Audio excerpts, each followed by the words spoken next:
a big boom from Memphis. We'll have much more on that game in just a bit. But first of all, hello, how you doing? Welcome to the Cricket SWAC Gameday presented by Pepsi Zero Sugar. Cricket, smile. You're on Cricket. Pepsi Zero Sugar, official partner of the Southwestern Athletic Conference. I am Tali Carr from Atlanta, and let's get you set up now and ready for week number 3 of the college football season. It's flying by already. We have some serious conference matchups on deck this weekend. Some out-of-conference action as well, but let's not talk about it. Let's be about it and get into the SWAC schedule for week number 3. The SWAC schedule is brought to you by General Motors, official sponsor of the Southwestern Athletic Conference. All right, it is home sweet home for Jackson State as we get some more conference action this weekend. Jackson State, they're going to welcome Grambling and Hugh Jackson into the Vet. Another great coaching matchup with two razor-sharp NFL minds and two really great teams coming off of wins. And it's an early kickoff in that game. That one has the juice. Texas Southern is going to visit Southern University. Some more SWAC action. Alabama A&M trying to get into the win column. They'll enjoy the sweet confines of home against Austin Peay. Austin Peay is looking to get back to back-to-back wins against SWAC competition after the win against Valley last weekend. All right, duel of the Delta. Delta State at Mississippi Valley State. UAPB, strap up this weekend, fellas. Won't get much tougher than this one. Your battle with Oklahoma State. Hey, say word, incarnate word at Prairie View, A&M. Alcorn State finishing out the triple threat open to its season. Woo! That was a murderer's row, right? On the road at McNeese State this weekend for Alcorn. It's a bye weekend for FAMU, Bethune-Cookman, and Alabama State. So we talked about our game to watch last week, the Southern Heritage Classic. More defense than offense, but the tension and electricity was in the air in Memphis, and it did not disappoint at all. Let's take a look back now at that action, courtesy of Wally Pitt from HBCU Game Day. Southern Heritage Classic in Memphis, Tennessee, and while it was Coach Prime versus Coach George on the sidelines, inside that chalk, we saw some real deal defense in an old school smash mouth first one to score touchdown wins type of game. The Tennessee Tigers taking points up off the Jackson State board with a big field goal block in the first quarter.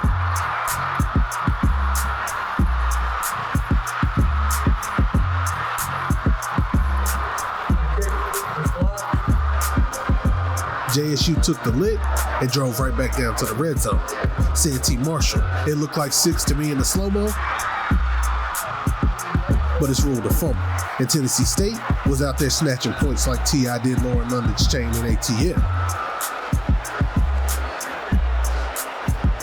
J-State working their way back into the red zone once again, and they still can't leave with the full bag. They settle for field goals in the first, and it's a 6-3 game at the half. And that was really the theme of this one, because guess who's back in the red zone? Yep, Jackson State. But that Tennessee State end zone was protected by Viper. Stand back.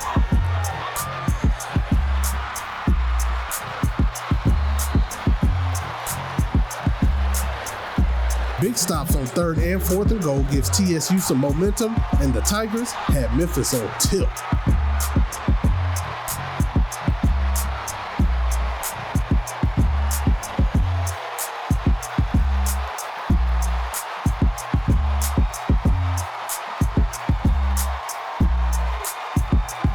But here comes Shador Sanders, extending the play and finding plenty of room to hit Kevin Coleman for 6. And they made that look easy, probably a little bit too easy, because a holding call takes more points off of the scoreboard. Coleman looking like he's about to get it right back though, but this play was a microcosm of the whole night for Jackson State, with more points slipping out of grasp in the 3rd quarter. Another field goal makes it 9-3 JSU, and the Mississippi Tigers are back looking for a 4th quarter dagger. But they end up with a shoulda, coulda, woulda bouncing off the chest of Dallas Daniels.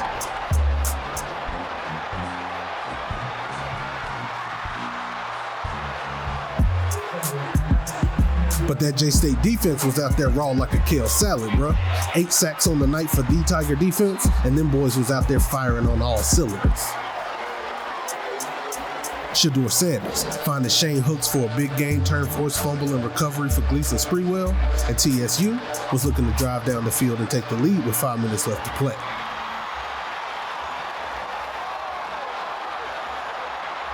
But that Jackson State defense locked in, forcing a punt and giving their offense one more chance to end the game on a touchdown. Shedeur Sanders looking for the whole thing. He finds Willie Gaines in my corner of the end zone.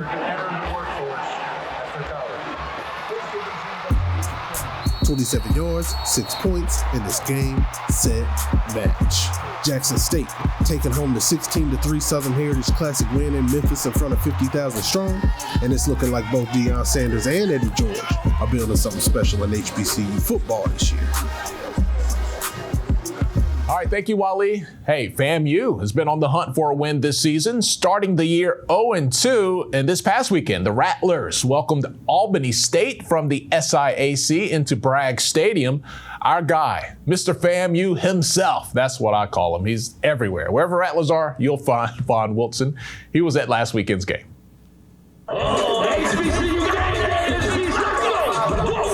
The Florida A&M Rattlers have been on a roller coaster of a season, and we're just a quarter of the way in. After an honorable performance against the University of North Carolina Tar Heels, the Rattlers fell flat in Hard Rock Stadium against the Jackson State Tigers. The cure? A game in the friendly confines of the newly renovated Bragg Memorial Stadium. The Rattlers didn't pick the ideal opponent, though. The scrappy Albany State Golden Rams, 2021 SIAC champions, had upset on their mind and scored first in the game. But head coach Willie Simmons settled down the Rattlers, and the Rattlers would hit stride and prevail 23-13 for their first win of the season. The Rattlers will now turn their attention to the Bulldogs of Alabama A&M. Felt good to get a win. Our first win of the season. Felt really good to get it at home. Obviously, we're trying to maintain our home winning streak, which now extends to 11 games. So I told the guys before the game that unless they came in 2018 with us, they don't know what it feels like to lose at home. And so we want to make sure we keep that up. And I thought the guys came out and did enough in all three phases to make that possible. We didn't play perfect by any stretch of the imagination. Still a lot of things to clean up and work on. But all in all, I thought the guys came together, put behind one of the most embarrassing losses in recent memory, and was able to come out and beat a really good Albany State football team, who obviously won the SIAC this past year and went to Division II playoffs. We feel like we have one of the greatest game day atmospheres out here. Again, our student section is second to none. DJ Loose Kid always gets the crowd going. Our alumni side, had a lot of energy, and all of that with the overcast. We didn't know whether it was going to be rain during the game, lightning delays, but obviously we were blessed with good football weather, and I thought as the game progressed, the crowd really started to pick up, and Coach Gardenia commented, multiple times on how great of a game day environment and atmosphere we have, and so it's great feeling to be able to play at a place that, is passionate about our football, and the renovations don't hurt as well. Xavier's been a big play guy for us, since we got here in 2018. And, he's, like I said, he had that first breakout game, going over 100 yards receiving, having his first touchdown of the season, which was good for him. Carolina obviously had 10 catches. I think Jackson, he had 5 or 6. And so, again, he's catching the football. He's doing a lot of things. We're trying to force feed him, and he's doing a great job of responding. So we got to ride him. Right now he's clearly our most explosive offensive threat, and we got to find creative ways to get him the football. And that may be catches, that may be with reverses, jet sweeps, the lights, just to get 19 the rock. Because the more he touches it, the greater chance for success for this offense. Isaiah Land's dominant play doesn't always show up in the stat sheets. Obviously the first thing people look for is the number of sacks he has in a game. And if he doesn't have a sack or it's not multiple sacks, maybe they feel he didn't play well. But the young man was all over the football field. He disrupted a lot of passes, had a ton of pressures, got his hand on the deflection that caused an interception, flushed the quarterback out of bounds, which I don't know if they officially give you a sack for that or not. I think they should. The guy ran out of bounds behind the line of scrimmage because Isaiah Land was chasing him. And so, again, he was all over the field. field, playing, stopping the run, putting pressure on them in the passing game. And he's showing why he's arguably the best defensive player in all of LCS football. And so, again, teams know where he is, so they're trying to slide to him, chip him, put a tight end on him, do everything they can to neutralize him. But, he's still a big-time football player, and he's starting to really hit his stride after missing that first ball game. I think Jose's playing, big-time level football. Made all of his field goals, all of his kickoffs except one were all touchbacks. And so, again, he's definitely, flipping the field for us when it comes to kickoff coverage, and he's putting points on the board when we get inside the red zone. And so, for to have him is a huge weapon. And Christopher Doyle as well. Those two guys are really, really manning that special teams unit for us, being leaders of that group, and they know that those two guys are going to do their jobs. Everyone else has to match their intensity, match their attention to detail and their effort. But with two dominant kickers like that, it really does position us to be one of the best special teams units in America. Well, we'll practice, Tuesday, Wednesday, Thursday of this week. Then we'll rest the guys for a couple of days, and then bring them back on our normal Sunday routine with Scout Report. So we'll start our film study on Alabama A&M this week. But the main concern for us is to really clean up the details, the fundamentals, the little things that have plagued us the first 3 weeks. Right, we're still not playing complete football in any phase, and so it's figuring out whether it's a schematic issue, a personnel issue, attention to detail issue, whatever it is that's causing us to not be as dominant in those units as we need to be. That's what we're going to stress and focus on this week. So each phase has something different that they want to emphasize. For us offensively, it's the consistency of how we play, our tempo, our attention to detail. Our route running right now hasn't been stellar as it could be with the group that we have, and Jeremy's missed some throws that he's more than capable of making. And so just really getting back to the basics on that. Defensively, for the first time this year, I thought we kind of hit our stride and really played a solid game on that side. So now it's about building on that and developing the consistency that we need to be a dominant unit like we were, in years past. And then special teams, just finding the right combination of guys that are going to be unselfish, that are going to give themselves up for the sake of the team, and who aren't going to touch the ball, right? On a kick return, only one guy's going to touch it. The other 10 guys have to block. We got to find those unselfish football players that are willing to do the grunt work, the behind-the-scenes work, so to speak, be those blue-collar workers that give Xavier Smith, K-Dot, Darren Oxendine, Kareem Burke, those dynamic returners a chance to be explosive. And so that's kind of what we're focusing on in the different phases. And then obviously we want our guys to get caught up academically, and we'll get an early jump on some recruiting as we have a little bit more time than a traditional game week. All right, thank you, Vaughn, my man. More highlights are on the way, but first, let's hear from our SWAC coaches who are getting ready for action this weekend, with the exception of our 3 bye teams who are probably buried up to here in film and studying right now at this exact moment. So let's get into this week's SWAC Open Mic, brought to you by General Motors, official sponsor of the Southwestern Athletic Conference. We want to show those guys that we can compete with those teams that play in the playoffs and possibly beat them. So it's a big game for us at A&M and for the SWAC conference. We want to show the committee that the teams in the SWAC not only can play with these teams, but we can beat them. I think everybody has a different opinion on playing those games against the FBS opponents, but I thought it was more good than bad. Just a great experience for the kids. Had a lot of guys who have those NFL aspirations who play well. Keenan Isaac, Brandon Gaddy, those type of guys who showed that they could play at that level against that level of competition. So it was really good for those guys to kind of get that on tape. And all in all, I thought it was a positive experience, even though we didn't get the W. I guess the biggest thing when Coach Thomas came back in as a D coordinator, he brought his own staff with him that knows his defense. And I think that what he's really doing is playing with a lot of speed, playing with a lot of excitement, getting the guys to the ball faster, the things that it takes to win ball games on the defense side. So I think the game against Tulane was a fast-paced game. They did some great things. We take the positive out of the things they did, and we got to work from there. So the defense are very solid. We got some solid guys over there that love to play, in terms of what we're doing on defense. Well, we got a guaranteed win this week. We're going to play open. So we'll definitely be in good shape this weekend. We're going to, go back to our basics, go back to square one and start with our install and doing things we did in camp and, use it to get guys healthy and try and grow some young guys up a little bit during this time and, get ready for Grambling in 2 weeks. We just got to show up and play and knowing that, what I really like about it too is that we got a ton of guys that think they should be playing at that level. We've recruited some guys who did get recruited by those guys and at that level. So, this is their chance to put on display of, to see if we belong or not. That first half was just a difficult first half for us. And defensively, that second half, we came out, we shut them out the second half, didn't allow them to score. Offensively, we continue to struggle. So we just have to figure it out. Offensively, I still think we have a good football team. And this week is going to be a test for us as well. We know what kind of offense they have. They, plus 55 points in the last 2 games. We got to go out and just take care of our assignment. We go out and do that. I think we'll be okay. So, like I said, we are very fast. We're very talented. So we just got to make sure that we're in position to make plays. And when those opportunities present itself, we got to come up with them to get the ball back to the offense.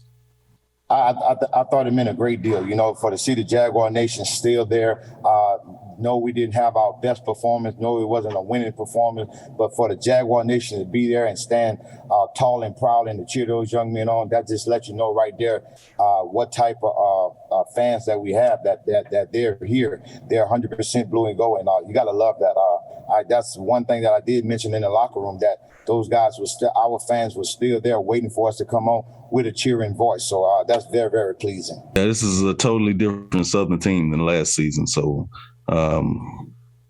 we know Coach Dooley is going to do a great job and have his guys ready to go. I think our league is about as balanced as any other league. And I think it comes down to the team that makes the fewest amount of mistakes. We're playing a great team, and we want to put forth a great effort and see what happens. It was a mixed bag last weekend out of conference for the SWAC. Here's a look at some more of the SWAC action from last weekend. FAMU, Jackson, Grambling, and UAPB did manage to pick up wins. Let's do a quick rewind of some of the action that we saw with the pigskin. It was really rough sledding for a couple of SWAC schools last weekend. Mississippi Valley State did not get on the scoreboard, falling to Austin P 41-0. Not any better for Alcorn State on the road and drenched by the green wave of Tulane. Alcorn falls 52-0. We did have some wins out there. Grambling with a nice effort against Northwestern State. Quaterius Hawkins threw for 292 yards and 3 touchdowns in the first half. And Maurice Washington provided the spark with the ground game as the Grambling State University football team gave head coach Hugh Jackson his first collegiate coaching victory, a 47-21 win in the Shreveport Classic over Northwestern State. Alabama A&M had a strong defensive first quarter against Troy. The Bulldogs led 3-0 after the first and only trailed 7-3 at the half, but the third quarter was the one that hurt for A&M. Troy put up 3 touchdowns to push the lead to 28-3. The Bulldogs did manage 2 touchdowns in the final quarter. Gary Quarles scored on a short run, capping off a 64-yard drive, with Harold Jemison scoring on a 1-yard run, the culmination of an 80-yard drive. Bulldogs, though, lose 38-17. Texas Southern against North Texas. TSU was in a decent position in the first half. Ladarius Owens with a long touchdown run here, 39 yards to be exact. TSU trails 17-10. Andrew Body finds A.J. Bennett for an 18-yard touchdown pass with 9:34 left in the second quarter. Texas Southern trailed 24-17, but North Texas would respond with 4 unanswered touchdowns, and that was lights out. Texas Southern falls 59-27. Southern at LSU, historic matchup, but it wouldn't be a historic upset this time around. LSU scored the first 58 points of the game. Benny McCray did wow the Southern faithful with the 94-yard interception return for a touchdown in the third quarter. The Jaguars managed a field goal and a touchdown in the final frame, however, to make the final score 65-17. Prairie View A&M at Abilene Christian. Things started well for the Panthers. Trayvon Conley opened the scoring with this touchdown pass to Jalen Howard. Later, Luis Reyes boots the 46-yarder to put Prairie View A&M up 10-7. Reyes would top that just before the half with a 47-yarder and Prairie View up 13-7 at the break. The score would remain the same until the fourth quarter. That's when Abilene Christian took off with 14 unanswered points. That would seal the deal as Prairie View goes scoreless in the second half, falling 21-13 on the road. Home opener for Bethune-Cookman taking on defending Celebration Bowl champion South Carolina State University. The Bulldogs jumped out to a 20-0 lead on the Wildcats. Bethune did manage to close the gap to 20-9 in the fourth quarter on a Jimmy Robinson touchdown run, but South Carolina State delivered the knockout combo starting on the next play. Corey Jacobs to Shaq Davis for an 87-yard catch and run, and the Bulldog defense would follow that up with the pick six, and South Carolina State takes the win 33-9 over their former conference rival Bethune-Cookman.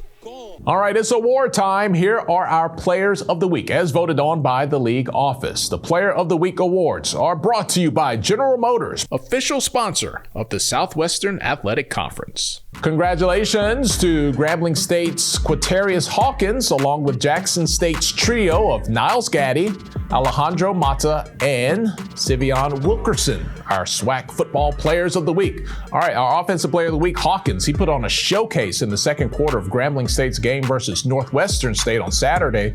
He contributed touchdown passes of 83 yards, 20 yards, and 71 yards as he threw for 292 yards in the first half. Hawkins finished the night 13 of 23 for 293 yards to go along with 3 touchdowns, 0 nada on the interception totals. All right, Defensive Player of the Week, Gaddy. He tallied a career-high 3.5 sacks while also contributing a career-high 4 tackles for loss in Jackson State's 16-3 win that we just saw over Tennessee State. Specialist of the Week, Alejandro Mata. He made 3 field goals and an extra point in Jackson State's 16-3 win over Tennessee State. In a defensive battle, his 3 field goals were very important. 28, 27, and 30 yards out in the second and third quarters erased a first quarter deficit and provided JSU the lead for good. It also marked the first time a Jackson State kicker has connected on 3 field goal attempts in a game since 2014. Wow, who knew? Newcomer Wilkerson amassed 109 yards of total offense in Jackson State's win. That's kind of getting repetitive, right? They beat Tennessee State. You know that, right? He tallied season highs in rushes. He had 15 rushing yards. He had 81 and 3 receptions and 28 receiving yards. Good all-around game as the Tigers defeated Tennessee State. Tiger on Tiger action there. All right, so what is our game to watch this week? Is it all eyes on the G or is it all eyes on the, emphasis double E? Hard to argue, right? 2 weeks in a row, it's Jackson State. Hugh Jackson, fresh off his first win at Grambling, is going to go on the road to execute his playbook versus Deion Sanders and his squad. Now, that's a lot of fine-tuned X's and O's, but it's going to be about the Jimmies and Joes. That's what they say, right? A potential SWAC matchup, championship preview. We might see that again down the road. Maybe, but let's not get ahead of ourselves. But definitely a lot of star power this weekend at the Vet. It's my game to watch this weekend. There'll be a lot of smoke surrounding this game, but not with the coaches. Sanders and Jackson have a great relationship, so we'll just call it friendly fire in Jackson this weekend. No, I know Deion well. I've coached against him. He's a personal friend. We've spoken several times. I have nothing but the utmost respect for him as a former player. Coach now. He's done a great job there at Jackson State. Obviously, they're one of the best teams in the conference. And so I have nothing but great respect and admiration for him. He's a great guy. I call him for certain things that I would like to know, things I would like to implement, things that I would like him to know. So we have one of those relationships, and he's always been a great guy, even when I was in the NFL and he was in the NFL as well. You know, we always talk about what's going to happen on the football field, what already happened, what should have happened. You kind of get the picture, right? But these student athletes are no different than you or me. right? While we have our jobs that we're all responsible for, we also have our real lives, which are filled with adversity and challenges. But somehow we find a way to push through. This summer, I met Grambling State linebacker Joshua Reed and offensive lineman Tyler Thomas, who have suffered tremendous loss in their personal lives, but they found the strength to still make it happen on the football field. Here's something that's always intriguing to me. There are so many great stories with our HBCU programs, our kids, that we don't ever know because we don't ask the right questions and there's not always enough exposure. I'm going to ask this to both of you. Yes, sir. What's the biggest thing you had to overcome to be where you are right now? Well, honestly, when Mom's passed away right before the season, and by me being that leader, I still had to stay strong. I had to stay positive, and I had to keep my head on straight because I knew if I'm down and by me being the captain of the team, it's not a good look. So I had to keep a level head, and that was something I was working with for months and months and months. I'm still working with it, and being in that situation, that was probably the worst thing I've ever been through, losing my mom, but having to go into a season and still lead my team, I had to stay strong and do that. What did football give you? What type of strength did football give you during that trying time? Everything, because me and my mom, we eat, sleep, live football. That was Little League. I'm outside. After practice, I'm running. When I come home, middle school, all that, she made me watch a film. She's asking me questions. What can I do to make my game better, or how do I feel I played? Things like that. She was always on top of me, and that's my main motivation, because I know I can't let her down. And I can't let myself down or my family. So that's something we've lived. I've been playing football since I was 5. And my mom and, of course, my dad, they both been pushing me. But since my mom passed away, my dad played a major role in it, and it's helped me out a lot. Have you done any physical things to kind of carry her legacy with you onto the field? I actually have I have a few things I have dedicated to her, and I still do some of the things that she told me to do far as when I was younger growing up, because the little things are important. And she pressed that to me the most, and that's something I take pride in. I never let up. Just because she's not here, that don't mean she's actually not here. She's still going to get on me regardless. So I just hear that little voice in my head every time telling me to go harder, take the next step, be better, be great. Thank you for sharing that with me. Yes, sir. I appreciate that. What is it in your life that you really had to get through to get to where you are? I feel like we sometimes forget, athletes are people too. We both go through different things. I lost my father, and I feel like football just brought me out of a hard place in my life. It's kept me focused. If anything, I've stayed focused. I felt like I was going to lose it all. But I'm on such a good track in my life right now. I'm not going backwards because I got football in my life.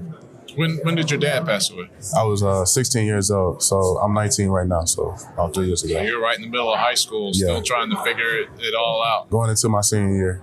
Wow. What is it like for you guys to be brothers and to know, man, I lost a parent. I lost a parent.